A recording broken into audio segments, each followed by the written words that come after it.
Thanks for download. If you're enjoying the pod series, then please follow The Unconventional Soldier on Spotify, Apple, or wherever you listen. If you can leave a decent review, share it with a mate, and help us keep these stories of soldiering and history alive, or support military voices that rarely get heard, that would be great. Positive reviews and recommendations really help bring us to the attention of new listeners.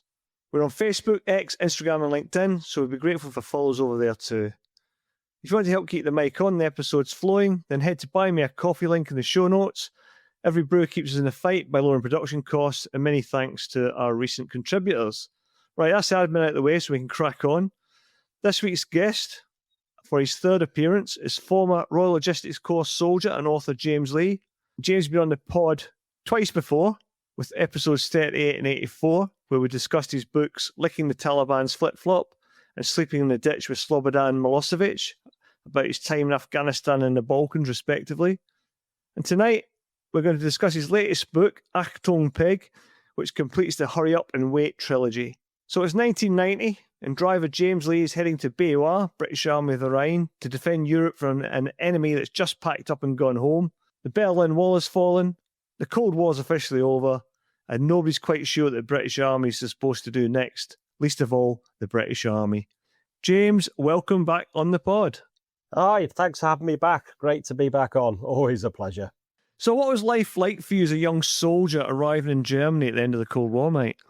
Oh, well, first posting, so it was all sort of quite overwhelming, really. You know, you finish basic training and you think you're a soldier and you're ready to go. And then you get to that first posting and it's, no, that is year zero. This is the point where you're going to start learning. And in Germany, well out my depth, just trying to get along with the people, lots of great characters. Lots of some not so great characters that we came across. Loved it. In hindsight, the first few months, I would definitely say, was a case of didn't like it so much. It's just finding that feet, finding your friends. There's a lot of talk in the army now about bullying. There was some bullying went on in my regiment when I was there, but it didn't seem to be as rife as it is in the contemporary army, or perhaps just in the contemporary army it's better advertised and better reported. What was it like in your regiment? Was there any bullying or that type of thing going on? Yeah, it did go on. I wouldn't say it was rife. There was certainly a couple of characters in the book. They were bullies. Whether they realised they were, who knows, you know. But ultimately, they always got the comeuppance, especially one of the characters in the book. Where were you posted to in Germany? So first posting was Munster, Nord Rhine-Westphalen, not Munsterlager, which a lot of people used to end up in because they got on the wrong bus, which was, I think, a couple hundred kilometres apart. Munster, eight transport regiments in Portsmouth Barracks. So got there, the Berlin Wall had come down in the previous October. It was the end of October, and I tipped up there in January. But obviously, everything was still in place for a Cold War setting. Most of the British military hospital, didn't it? But was there any other regiments there apart from yourselves? Oh, yeah. It was one of the bigger garrison towns. There was the Tankies were there. Grenadier, I think it was the Grenadier Guards. There was always an infantry battalion. There was the BMH that you mentioned. There was the Ordnance Company. I think they had a bakery. They used to make their own bread. Remember the RAOC bread? Yeah. That was made. There was lots of civilian support as well. Remember the Germans driving the buses and I think they always used to drive the old Fodens, the 8-wheel Fodens. I remember seeing them driving around. But yeah, plenty in there. I've detailed the units in the book. I've done a little bit of research. See who was there. And and this was just one of many, many garrisons. Yeah, it's funny. I saw an interview in the Times. It was a series of interviews where they went to Iserlohn and they interviewed a lot of the Germans there. And it's quite strange because I was in Dortmund. There was 5 regiments in Dortmund. I think at the end of the Cold War, they were ready for the British to leave. Bear in mind, we've been there 40 years.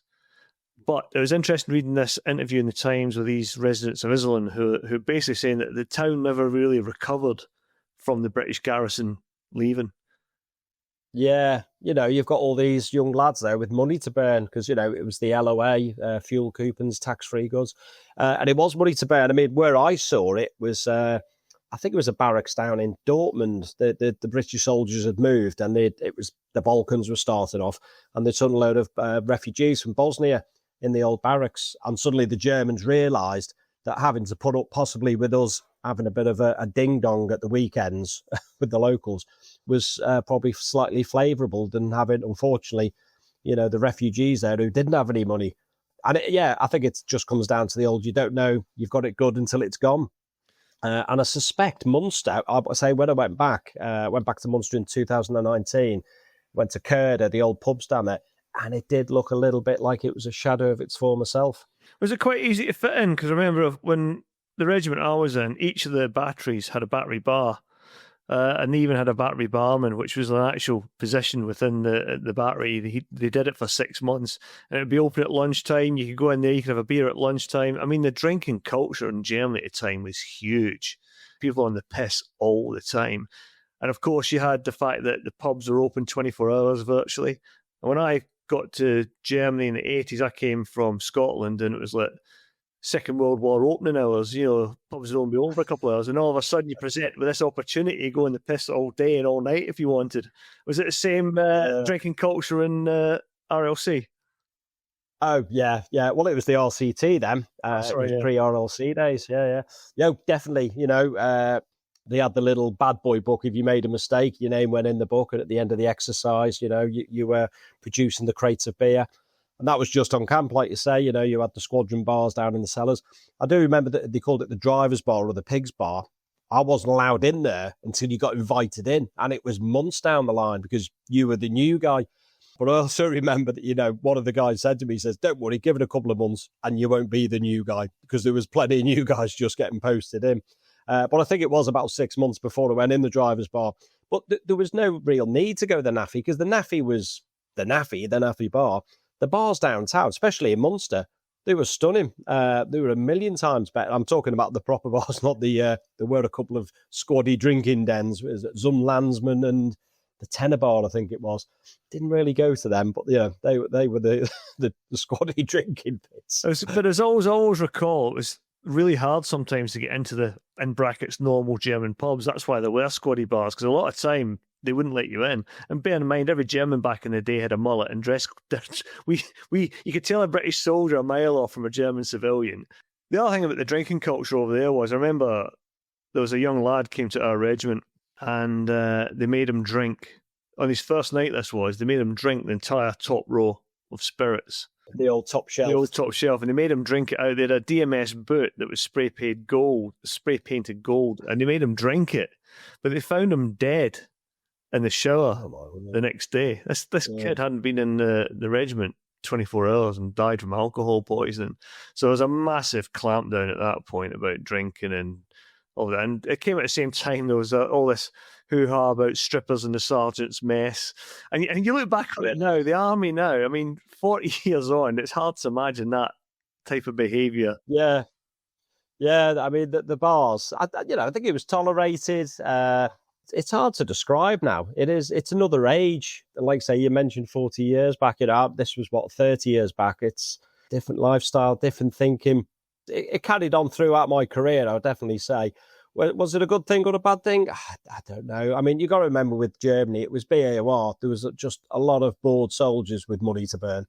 Ultimately, they're never going to get up to any good. Yeah, no, you're absolutely right. And I remember going on exercise, you'd be doing the packing list at me, cam nets, cam poles, yellow packs of Herfy beer for the people that don't know about British Army in the Rhine. When you went on exercise, you weren't allowed to do anything at the weekend. So you harboured up in a wood somewhere, do a bit of vehicle maintenance, and then you basically have like a battery smoker go on the piss in this wood in the middle of Germany. So it's quite strange that they took parts of it taken really serious, but then the drinking culture followed you into the field as well. Yeah, it was everywhere. Venture trading. You think about that, especially down south. You'd climb a mountain and there would be a bar at the top. Time for a beer before we climb back down. It was everywhere. Did you do all the old exercise snow queens and all that, the skiing? Yeah, they were really good. They were a good part of it. Down in Bavaria. Now that was again, it was huge. All the regimental huts down there in their own little areas, and again, it was skiing and drinking. Or you went in the summer and it was hiking and drinking.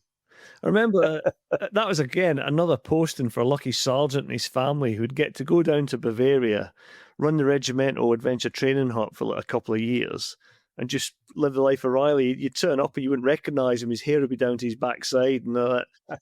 Best thing, you had to drag him out of there kicking and screaming.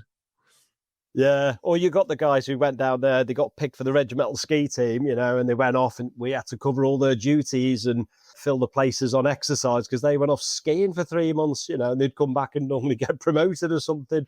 They always used to sell Snow Queen to you as downhill skiing, but they didn't say the payback was half of that you'd be on cross-country skis doing Langlauf with a hangover. That was it. Nobody wanted to do Langlauf. And I think that was mentioned in the sleeping in the ditch of Slobodan Milosevic. It was like you had to do days and days of that before they would let you do any downhill. It was. I mean, a lot of adventure training I found, it was just a beasting in civvies. I remember going on walks. I'm going to make this fun, and it was off we went at the fastest person's pace, and it was just a CFT, just not in uniform. But I remember when I first got there, it was the first winter I was in Germany, and squaddies are weird, and I couldn't understand this mentality. It'd be like, who wants to go adventure training? And people just didn't want to do it. Understandably, for some things we've just talked about. I used to volunteer. I spent about 6 weeks skiing because I'd come back, there'd be another spare slot, and the BSM would go, do you want to go again? Because you got your food and accommodation back as well. I go, yeah. So when I joined up, there was like 16% unemployment in Scotland, and 88, 89 when I'm going home, you did have a lot of money in your back pocket because you had the local overseas allowance, you could get the tax-free cars, you had the tax-free fuel. There was a lot of money left over, but still guys were skint at the end of the month and just pissing it up and having a good time. Just living beyond the means, wasn't it? That's what you do. It's Scots have always done it, always will do it. But yeah, I noticed the same when I went home on leave. And I found with Germany as well, you probably noticed when you first got there, it was so clean and modern and everything was new. And then you'd come home and it was, especially where I grew up, near Birkenhead, it was pretty grim in the 90s. And it got to the point where you used to come home on leave and just go, you know what, I'm going to stay in Germany. I'm going to go travelling around Europe for me leave. I'm not going to bother coming back to the UK anymore. Yeah, no, I had that same issue as well, because even when you travel to places like in Holland, any part of Europe at the time, obviously because a lot of places was flattened during the war, it was shiny and nice, but it just seemed a nicer place to live. And Britain at the time was just very dowdy and everything was falling apart, pretty much like today, actually. Yeah. The thing is, I'm sure, well, obviously Germany had its problems, but we were living there because, we didn't speak German at the time or anything. We didn't listen to the German news. I think we were just unaware of what was going on. Yeah, so we were like living out there in bliss, living the best of both worlds. People used to say, oh, it's great. I remember being in Bielefeld and they were saying, oh, it's great here. There's never any crime. And there'd been the cops had shot a couple of Albanian bank robbers about 3 days before. But they hadn't heard of it, because they hadn't listened to the news. By then, I was speaking a bit of German and listening to the German news. And it was like, flipping heck, big shootout just around the corner from the barracks. And people are saying, oh, it's lovely here. There's no crime. Did you make an effort then to fit in with the local community and stuff? Because a lot of guys got out there and didn't make, the life was on camp and that was it, essentially. But did you make an effort to learn the lingo, get to meet the locals, that type of thing? Yeah, I did. I really did. I mean, Munster was a great place, actually. You mentioned about places not being able to get into. That was generally the nightclubs. They didn't want the squaddies in, but there was a lot of really good bars that you could go to. And there was halls, so you could go and see music. I remember seeing Bob Geldof out there when he was in the Boomtown Rats. So I used to go to them a lot. I did try learning the language then, but I signed up for the old German courses through the army. But they were terrible because they would just spend all the time on the grammar. Eventually, years down the line, when I got some German friends and they started teaching me German, and they just said to me, we know you're a foreigner. We know your German's crap. Just say what you think. We'll understand what you're saying. And that worked great. But I think back to the military courses, it was just all spent, let's get the grammar correct. Let's get the grammar correct. And I think there's two levels of German. There's obviously colloquial German, and then there's pub German. And I find my pub German still serves me well, to the point now where 3 times last year I was doing my flying trips over to Europe. I got asked by the old Germans where about in Holland I was from. Oh, moving up then. I've obviously, I don't know if it's the weird Northwest accent or being up in Munster, maybe picked up a Dutch accent. I don't know, but I was quite chuffed with that. you've been writing this book on, well, it's split into two parts. We'll discuss the other half shortly, but the first half is obviously about your life in Germany. The second half is about what you did a Northern Ireland tour. But what would you say your overall experience was in Germany? How many years were you there for? I did about 11 years. So got there in 1990, did 8 regiment, moved on to 7 regiments, and then eventually 2 close support regiments in Guttersloh in 2001. And that was where the trade changed jobs over to mover, from driver to mover, and then did a couple of stints in the UK. But eventually went back to Bielefeld in, I think it was 2008, and stayed there right up until the beginning of 2011. So did quite a bit of time there, and yeah, very fond. And like I say, the job I've got now, the flying job now, I go back to Germany a lot, and I can honestly say I feel quite at home in Germany. And get by, it's very, very familiar. I think it's funny because I always talk about my army career as being in 2 phases: the sort of the British Army, the Rhine phase, which was Slipper City, if you like. Yeah, you went to Northern Ireland every so often, and unfortunately, I was 2 friends got killed, so I'm not just paying lip service to that. And then the army, the second half, from when we come back to the UK in '93 onwards, up until I got out in 2007, where it just got more serious and more serious. It got smaller and smaller. They were cracking down on the drinking, and I think the army sort of just changed and realised that it was going to win operations that much. It had to start getting a little bit more serious in how it did things. When you're in Germany, though, in your book, is there a sort of a paragraph that can give people a flavour for what your life was like in Germany? Yeah, so one of the big things was in Germany, and we were doing them right up until about, I think it was about 92, possibly 93, but the old active edge crash outs. We'd get the old knock. It was always in the early hours of the morning. It was never in the afternoon.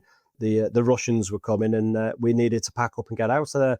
And I always remember my first one, because I didn't even know anything about these, or nobody had told me. And when it happened, the regiment, it's like 2:00 in the morning, the regiment's springing into action. And I was literally just clueless. I was like, what is going on? So I've got a little paragraph here that I'm going to read. And I say, give it some context. This was literally the very first crash out. I attempt to get ready and pack my kit in double quick time as advised. Quick time being fast and double quick time being exponentially faster. There is a terminal of velocity at which you can put clothing on and pack things into webbing pouches or a large pack, and it's probably not even close to half the speed of quick time. I try my best though, and as my heart races, the sweat forms on my brows. I skip having a wash, but I do go and brush my teeth in the washrooms. In the corridor, it's a mixture of soldiers in different states of readiness. Some are all dressed and ready for a spot of early morning war.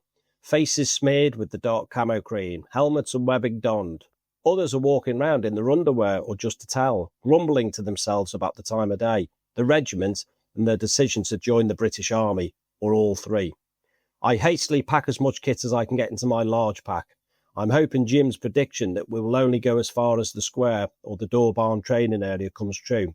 If we do go out for a few weeks, I'm going to be in trouble, as I've decided to leave out a spare set of combats. That active edge, a couple of sides to active edge was you could sometimes a battery clerk or a regimental headquarters clerk would warn you off, and some of the lads would take off downtown, sink a few bevies so they wouldn't have to drive. But life wasn't all beer and skittles, mate. You ended up doing a Northern Ireland tour, your first Northern Ireland tour. What was that like? And how did it come about? That came about because of Saddam Hussein making a not very wise decision.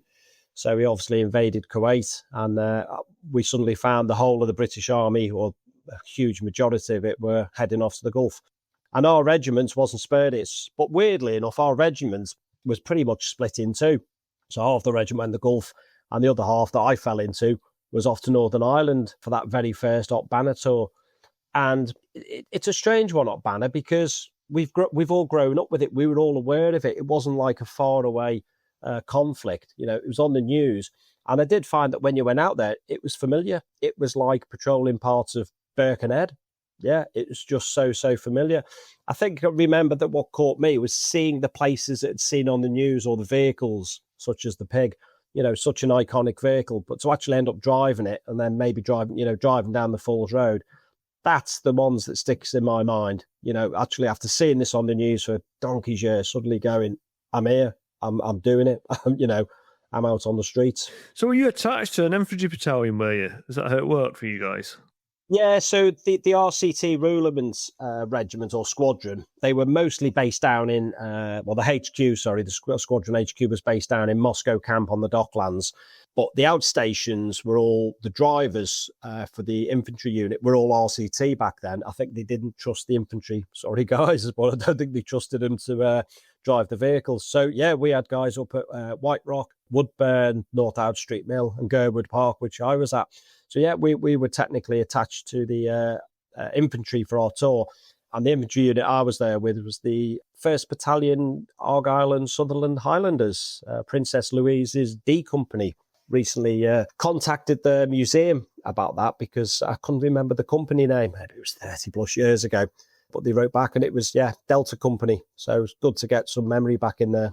When we were in Londonderry in the late 80s, we always had the RCT drivers as well to drive I think it was the APVs, armoured, big, huge Land Rovers. Very, I think we weren't let driving because we weren't trusted either, but I remember there being very top heavy. And I always remember one RCT lad, Mac, switched on, great guy. And we used to love it when you used to have to go out in those patrols because it meant somebody could stand down. So you could stand there steady from the brick because one of the RCT lads was driving it. Looking back on it now, what was your abiding sort of memory of your time there? I think it was like I mentioned earlier, it was just actually being there and suddenly being part of history, I suppose. And I think it was also, it was the way you went from community to community. So you'd go like a Protestant area and you were the best thing since sliced bread. And then literally 100 metres down the road, they were throwing stuff at you and they hated you. That I found quite bizarre. Yes, to go from that. And the patriotism for the people, you got there the curbstones and the flags are up either in, the red, white and blue or the green and orange. Yeah, that was almost more patriotic than we are on the mainland, if you know what I mean. That was quite hard to grasp. Yeah, that's the thing. It's like I've got a real issue with things like flags appearing everywhere, like we're seeing at the minute, because it just reminds me of the division's flags and that caused when we were in Ireland. And when I was in Belfast last year with my wife, we ended up walking up to the Crumlin Road Jail because that's open now as a museum essentially. And we walked through one of the Protestant parts. And my wife's going, "What are they celebrating?" All the curbstones were painted and all the flags were up and there's Union Jacks in all the windows. And I just, we just had a conversation about what we've just said there, about how they project their nationality. It's like a safety blanket for the communities out there, isn't it? And you go into a Catholic area and they'll have all the wall murals and their tricolours and all the rest of it. And they've still got the walls up. So I think in some respects, I often say in the podcast, a flawed piece is better than no piece, but you can still see there's tensions over there. Yeah, definitely. I mean, I've not been back. I am planning at some point to go back, but I'm sure there's areas I probably wouldn't walk around. But saying that, there's places in Birkenhead I wouldn't walk around, to be honest. True, I'm looking forward to going and see it back. But it's always flawed. It's like, we spoke about the Bosnian, the Dayton peace plan in Bosnia. You speak to the locals there and they're saying it's not the fix, but it'll do for now. Like I say, some piece is better than no piece. Was this book harder to write than your previous two, or have you found a flow and a style now that you're more content with? A bit of both, really. So it was hard in regards to it was even further back, so trying to basically dig into the old memory banks. There was a few people to speak to. Again, I think I mentioned it before, there is a few blanks, but I've filled it in with a little bit of artistic license. And to be honest, what I've written about is probably more than likely what happened. But yeah, I also found it easy. I did get into that flow. I'm finding the production of the book now easier, the character, sort of building of the characters. Because again, what I've had to do is amalgamate characters into one. Because, if I was going to write all the characters in the book, it's going to be bigger than War and Peace. But yeah, I've definitely found a flow with it.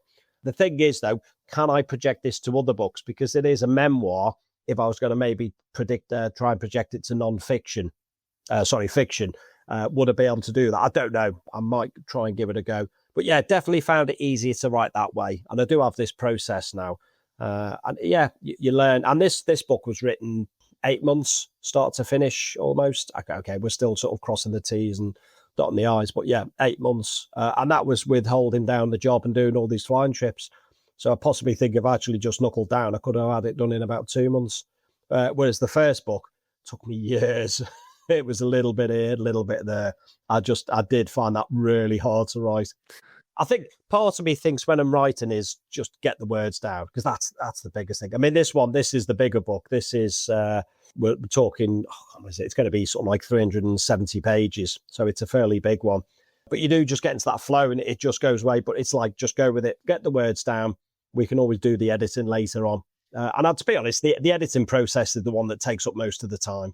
I think we're finding as well, when I look at your Twitter X account, which is, remind people, Mike, in case they want to go and see you on X, is it at BAOR?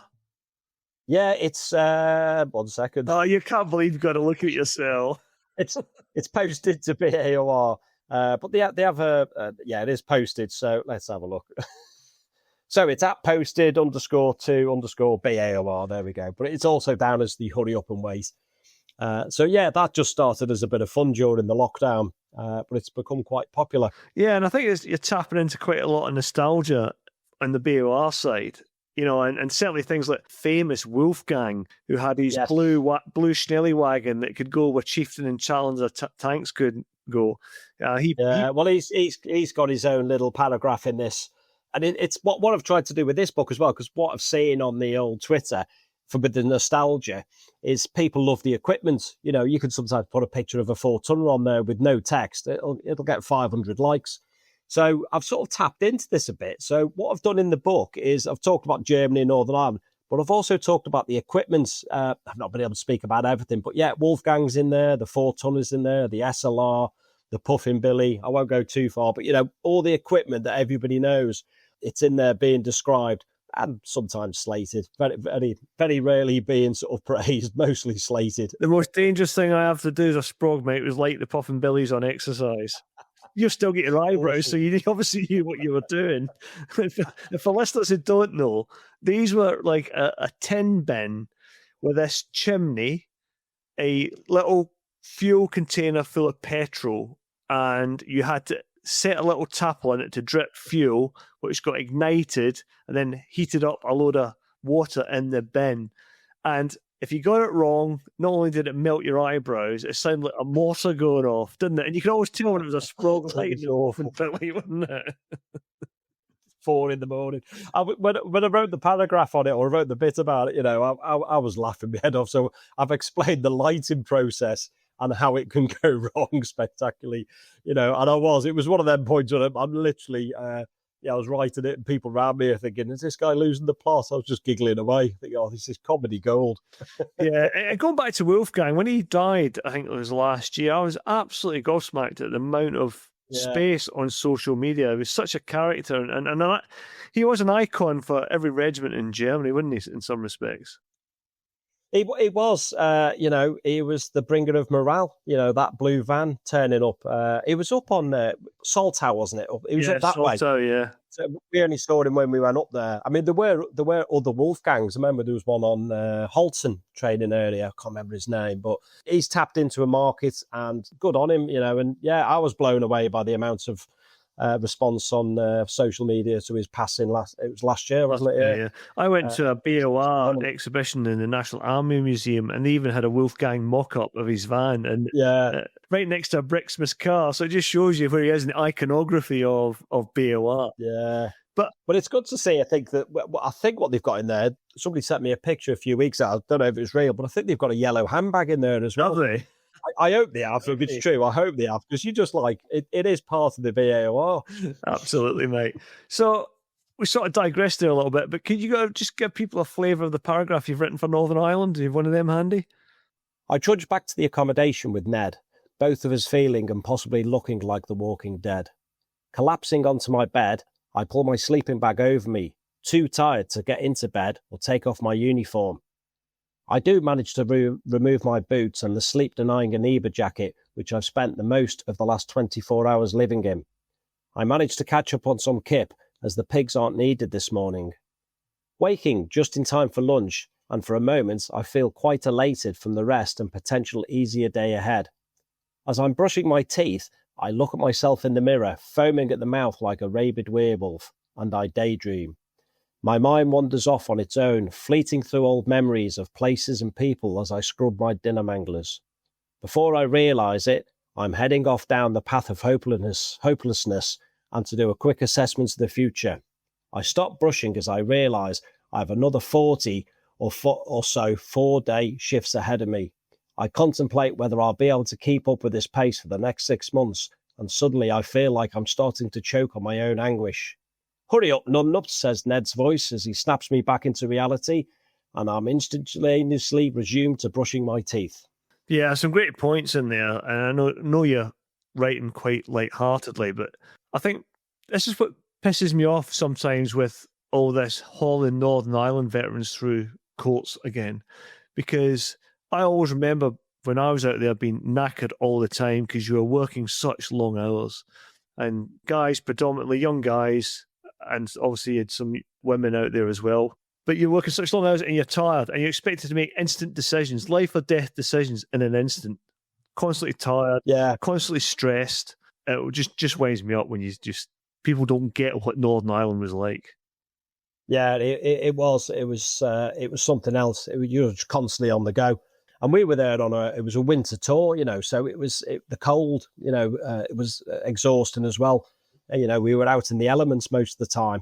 And we were in Belfast, the guys down in Bandit Country, I can't even believe what they went through down there with all the patrolling around the countryside.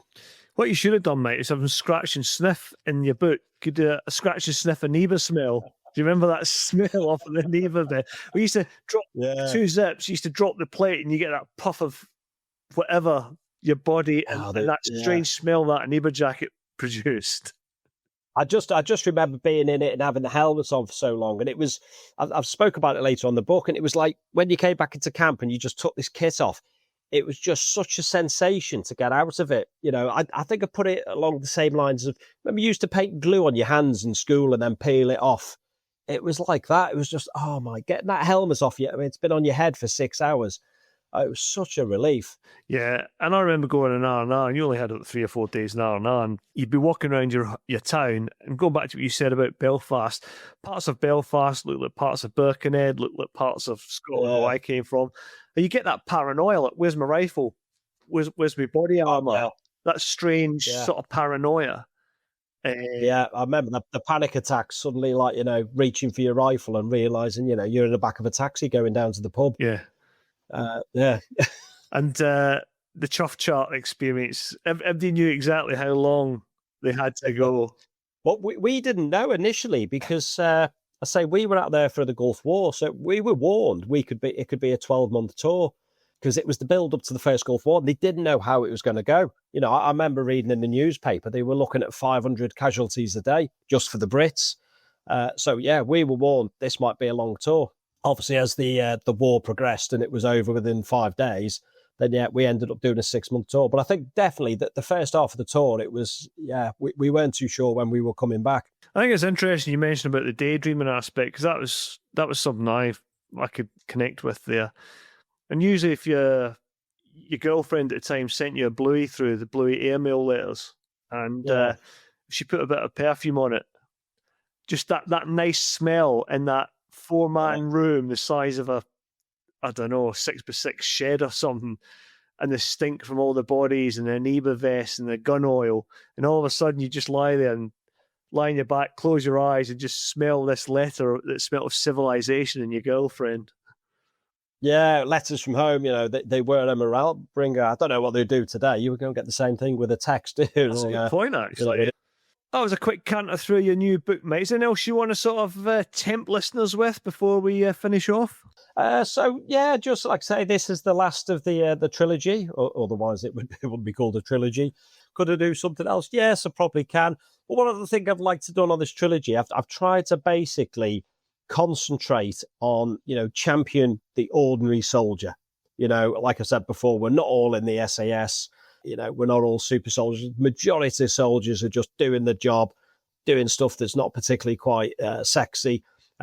Just champion them, because these are the guys and girls who make up the majority of the forces. Going forward, I've got a few ideas. I might do a little book about the flying, see if that turns into anything new. And I've got an idea for something a little bit bigger, but I'm going to keep that under wraps now because, again, it's basically going to be a crack at a bit of fiction. Whether I can do it, I don't know. There's only one way to find out, isn't there? Give it a go. Yeah, and I agree with you say, mate. I mean, on this podcast as well, that's one of our remits. We try and there's so many podcasts out there about special operations forces, special forces, that type of thing. It's really hard to get the story of the ordinary, in brackets, British soldier across, but we try to do that in this podcast as well, because there are a lot of good stories out there, and I've enjoyed your books, and I'm certainly looking forward to reading this new one. No, it's always good to be asked back by you, pal. You know, it's good to see you champion that. And like I say, I've always tried to add the humour in, because that is British soldiers. That is the best trait, is the humour. You know, even when the chips are down, it's something we will always look back on. And I think a lot of the time when you speak to soldiers and they talk about the past life in the forces, they never talk about sleeping in the ditch, do they? You know, full of water, or stagging on at 3 a.m. It's all about when so-and-so rode a motorbike naked through down the corridor or something. Well, but this book it's full of stories similar to that. It's the stuff that we got up to, the stuff that'll make you laugh. Hopefully, you know, it'll continue to make the readers laugh. You know, I had a guy contact me today telling me about how it made his dad laugh. And I was thinking, yeah, if I make one person laugh, mission accomplished. I'm happy with that. Yeah, spot on, mate. And that's a good way to finish the podcast. So, James, sorry, before we finish off, mate, I take it usual outlets, Amazon, that type of thing for getting your book? Yeah, it'll be out on Amazon. I'm going to try and get some copies. So if people want signed copies, it'll be through my website. But there is just the little logistics of, because I have to order them from Amazon. And when I order several hundred books, they can sometimes take a little while to turn up. But I'm trying to get this out. It's out in December, trying to get it out in good time for Christmas. But like I say, I'm no J.K. Rowling. I haven't got the mighty book publishings behind me. I'm a one-man band doing it, just me and my editor, and a couple of people helping out. So hopefully we'll try and get it. People will be able to get their hands on copies for Christmas. Brilliant, mate. And I'll put your website details in the show notes, as I've done in the past as well. So, mate, thanks for coming to the podcast, mate, and maybe see you next time for the quadrilogy or whatever it's going to be, book number 4. Yeah, we'll see what it is. That's it for another episode. Thanks to our guest for coming on, and to you, the podcast listener, for your continued support and suggestions. Please keep them coming, and our email and social media links are at the bottom of the show notes. You can find us on all the usual suspects, including Instagram, Facebook, YouTube, and Twitter. And if you download us from iTunes and like the podcast, it'd be great if you could leave us a review there or anywhere you get your podcasts from.